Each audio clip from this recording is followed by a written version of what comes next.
What's going on, guys? Welcome back to another video. Today we're gonna be reacting to Electroboom compilation, funny fails. Sorry, I don't want to talk today. But anyways, let's get into the video. Alright, guys, this one's called Electroboom compilation. Electroboom funny compilation. We are gonna be watching. So don't do this at home. Now you'll have high voltage as hell. Did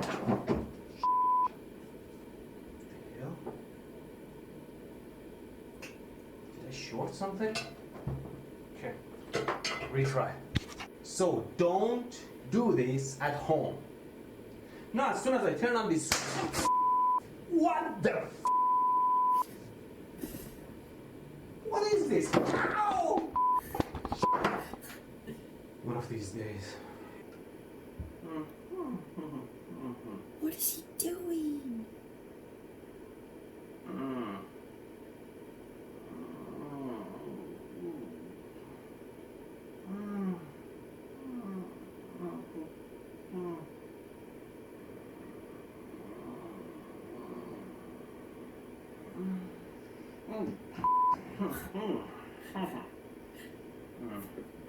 Send it in.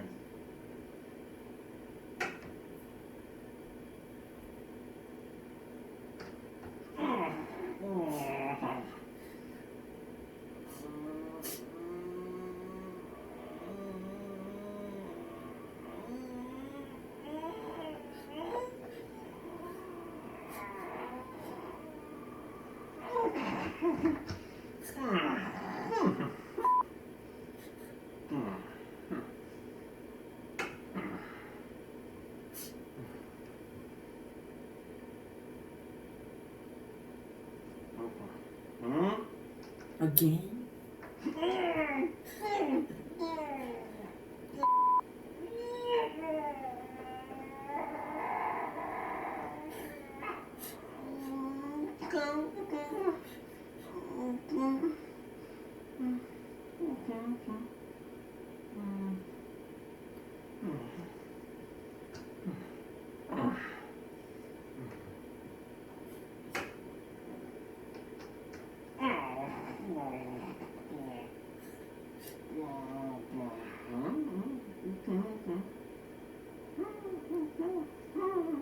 And here's my handicraft.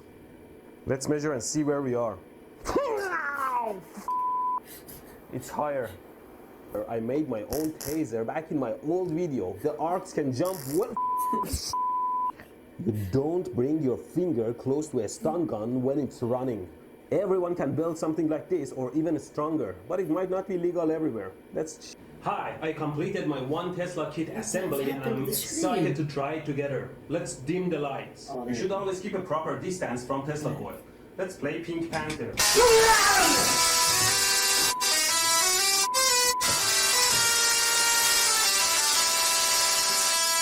Might actually follow the standards. So if she was in fact electrocuted, then why? Or maybe she dropped the wall adapter in the water, completely submerged it, and then plugged it in. Ow!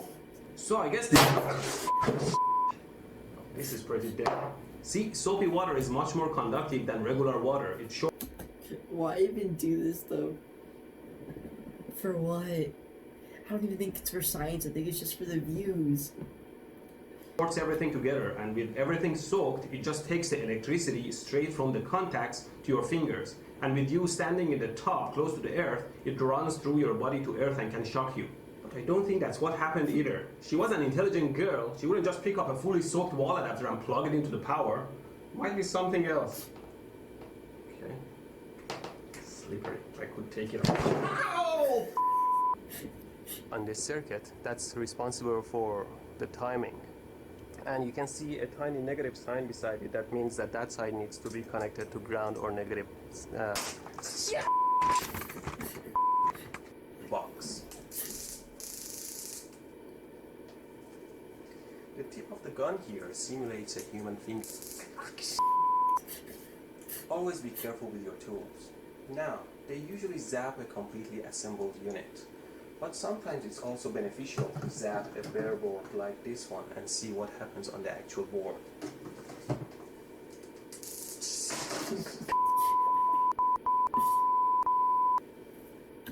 Why even do that? How did you not know that was gonna happen? Oh my god, dude, this dude's too much. Never hold the board you're zapping in your hand because the ESD will jump to your body through the board. Now to check my body tolerance, I set the output to minimum. At 0 volts, it's pretty... Oh, I set it to max. It will be lethal in your mouth, but I can do that too. Stupidity. My elbow was sitting on one of these wires and the current went through my tongue to my elbow. Even I can feel the electricity with my finger, so I'll put it in the water. Nothing. Let's get close to the wires. Nothing. Still nothing. Oh, I'm starting to feel it here. What is this? Oh, there's a cut on this finger and the electricity can go through it much easier. You know, the flesh under the skin is much more conductive. I have a solution that will make you work out for dear life. It's called workout or die. It's a simple device. It's a belt that you tie around your belly with a tiny device that senses your motion. As long as you move, you're okay. But if you stop for any reason, it'll zap you like a mother. You will move no matter what, or else you will feel the pain.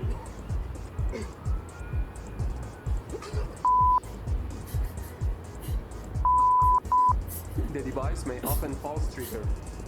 The belt is very hard to open. It's made of very durable material resistant to sharp objects and it cannot be cut.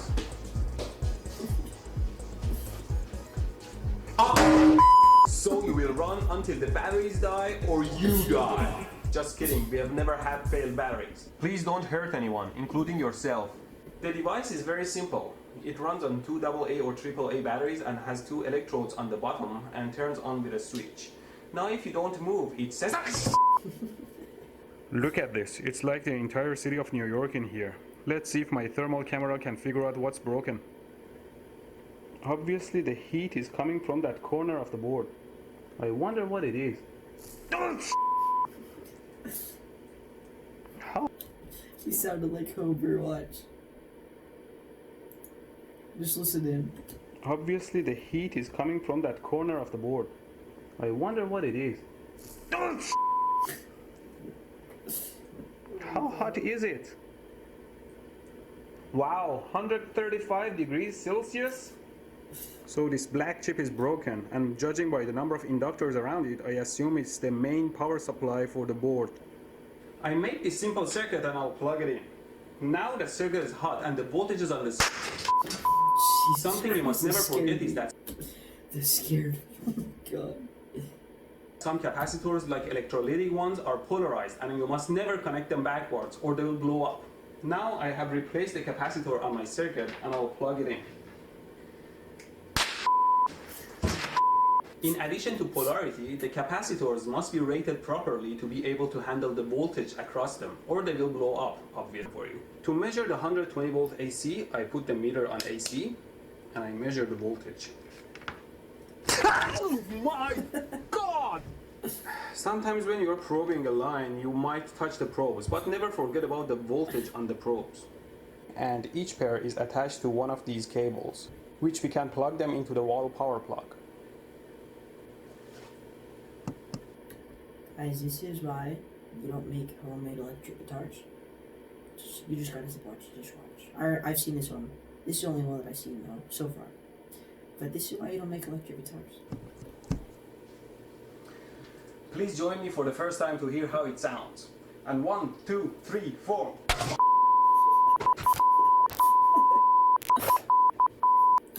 And that is why you don't make homemade electric guitars. Stay safe, everybody. It definitely made me sound like a rock star, although it feels more like an electric chair than a guitar. Here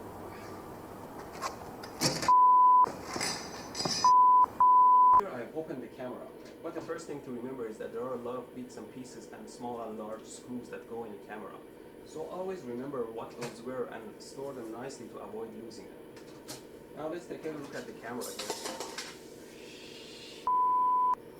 There are a number of electronic circuits in the camera, and there are connectors everywhere, like this one, a connector here, two connectors there, one connector here. This is actually a connector, and if you can see, there is a connector under the connector here. And if I flip the camera, and you can see the lens here, and if I remove the lens, you'll see the giant flash capacitor back here. Ow! Piece of shit! Apparently the flash capacitor is holding around 300 volts of charge in it, and it can hurt a lot if you touch it. So I record the head and rotate it and mount it on the tail by piercing into the tail. Well, never pierce a hole towards your body. This tail is a little bit tough, so I'm going to drill a hole into it. Do not drill, pierce, cut, or do anything dangerous towards your body parts. And if you think the scene you just saw was so fake, lame, and unreal, then let me show you my hand. This is a stab wound from many years ago when I tried to pierce open something with a knife and the knife tripped. And this volts. So for example, if I connect my 12 volt supply here to the primary and charge it and then disconnect it, the voltage of the primary should jump up, creating a huge voltage on the secondary here that should create a spark. Let's try it out. There is nothing. Is there actually a voltage? Well, my theory was right. Obviously there is high voltage on the secondary, but the problem is that that high voltage pulse period is so short it can't create an arc. But there's a source. Let's try it out.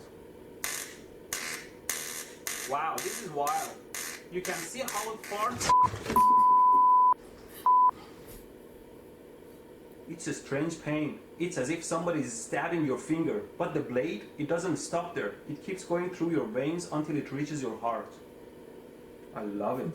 I made it look more like a taser by gluing these nails to it. Let's look at it spark now. This gap is quite wide. Let me measure it for you. Well, you know, metal is generally conductive and electrons always find the easiest path to travel. Okay, let me show you how well it works. First, without the anti-pair.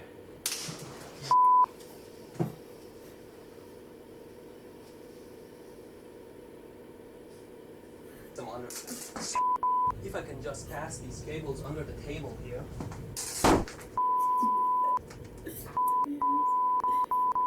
See this head, oh my god. I've seen his other videos and the amount of time this dude hits his head isn't, oh my god. Always finish your wiring before connecting to your power supply. Now instead I'm going to use my power limited supply up here that will drive this pump that's made of this DC brushed motor here, and it's going to run fluid into the cylinder back here that will move it around. Now I enable the power supply.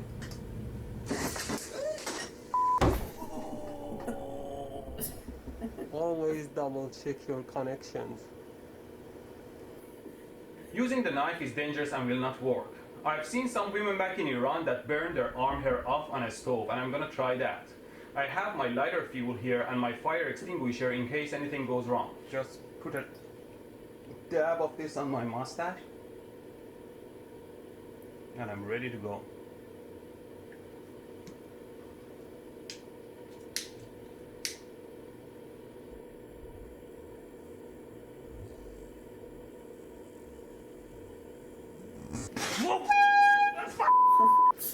This is an air horn. Make yourself familiar with your tools.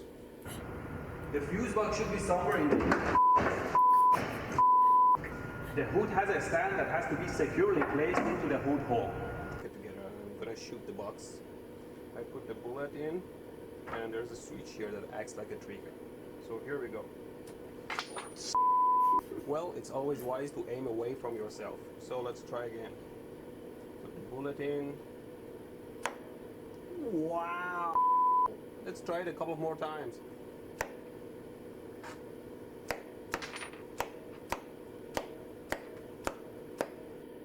$100 ohm resistor and connect it to the output to see how the waveform changes.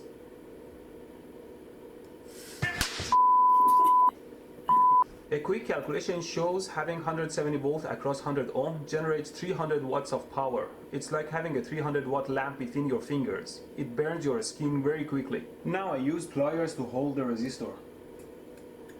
See, the output voltage drops, but with very small ripples because there is a lot of filtering. Wow, I was holding that. I let it cool down for a while and the ceramic core takes a long time to cool down, and now you... The hell? The hell? Why bad things happen to good people? Come on.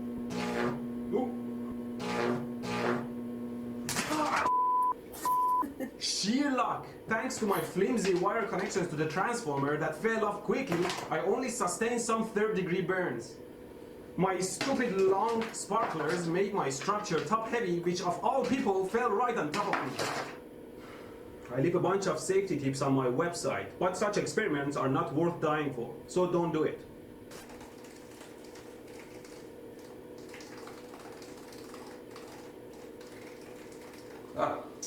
Kind of works. It's a little bit weak though. Nothing that a strong drill battery can take care of. This baby is 12 volts compared to the two AA's that are 3 volts total. It's gonna give it the oomph that it needs. Okay, let's power it up. I better do this one quickly. I better do this stupid that can... Okay, so just so you guys know, he did not actually do this. That was fake. Just so you know. You'll regret for the rest of your life. The probe on one side and only touch one of the AC lines. Well, that was a pretty bad idea. I couldn't keep steady enough to read the stupid meter. And I could have died. See the... First, you plug it to the inverter. Anytime you connect a power harness, connect it to your load side first, so you wouldn't short your power supply or shock yourself. Here that I can feel, so it's impossible for this to excite a fluorescent bulb. What the Now this string is one that I couldn't fix with the lighter sparker and doesn't turn on either. Let's try the taser now.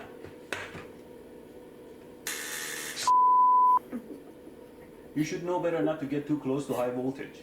Now, you heard me.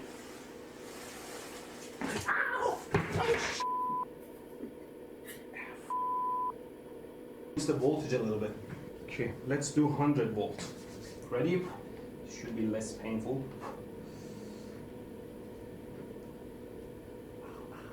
Ow. Okay.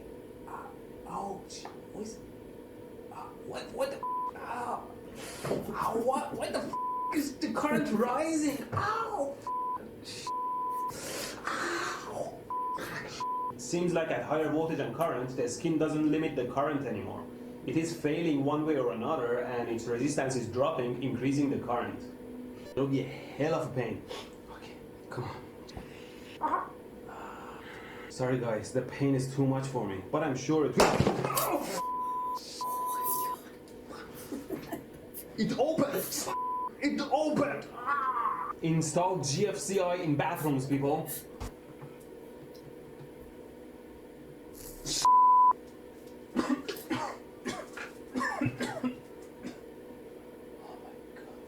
Okay, finally, let's power it up.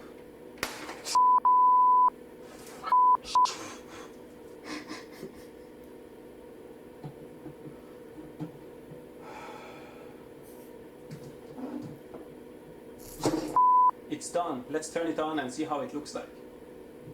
The LED lights can be very intense and directional, so don't look into them directly as it may hurt your eyes. I like to put it on my tongue, but before that, I have to reduce the voltage to something like 1 volt, because you know, the resistance of the tongue is much smaller than the skin. And still, if I short the power supply, I get the same 150 amps. Okay, you can see it still sparks. Let's try it out. What the f? I thought I set it to 1 volt.